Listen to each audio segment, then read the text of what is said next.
Ang pagsisikap na magbuntis ay maaaring maging isang mahirap at nakakabigo na proseso. Malamang na ginagawa mo ang lahat ng iyong makakaya upang madagdagan ang iyong mga pagkakataon. Ngunit alam mo ba na may ilang mga pagkain na dapat mong iwasan habang sinusubukang magbuntis? Sa video na ito, ating pag-uusapan ang mga pagkain na dapat iwasan habang sinusubukang mabuntis. Number 1. Caffeine.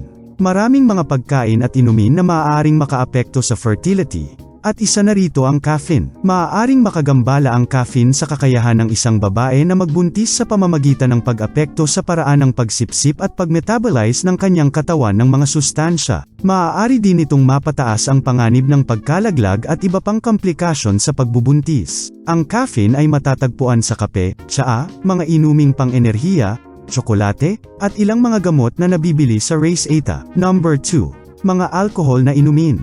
Kapag sinusubukang magbuntis, mahalagang iwasan ang alkohol. Maaaring bawasan ng alkohol ang fertility sa kapwa lalaki at babae. Maaari din itong dagdagan ang panganib ng pagkalaglag at mga depekto sa panganganak. Kung sinusubukan mong magbuntis, pinakamahusay na umiwas sa alkohol ng buo. Ng alkohol ay may masamang epekto sa libido gayon din sa sexual na function sa mga lalaki. Number 3. Mga processed food. Ang mga naprosesong pagkain ay isang malaking no-no kapag sinusubukan mong magbuntis. Iyon ay dahil ang mga ito ay karaniwang mataas sa hindi malusog na taba, asin, at asukal, at mababa sa mga nutrients na mahalaga para sa isang malusog na pagbubuntis. Ang mga naprosesong pagkain ay maaaring humantong sa mas mababang kalidad ng semilya sa mga lalaki at ito ay nauugnay din sa mas mataas na panganib ng pamamaga sa katawan. Ang pamamaga ay masamang balita kapag sinusubukan mong magbuntis. Kaya ano ang binibilang bilang na prosesong pagkain? Karaniwan, anumang bagay na dumaan sa higit sa isang hakbang ng pagproseso bago ito umabot sa iyong plato.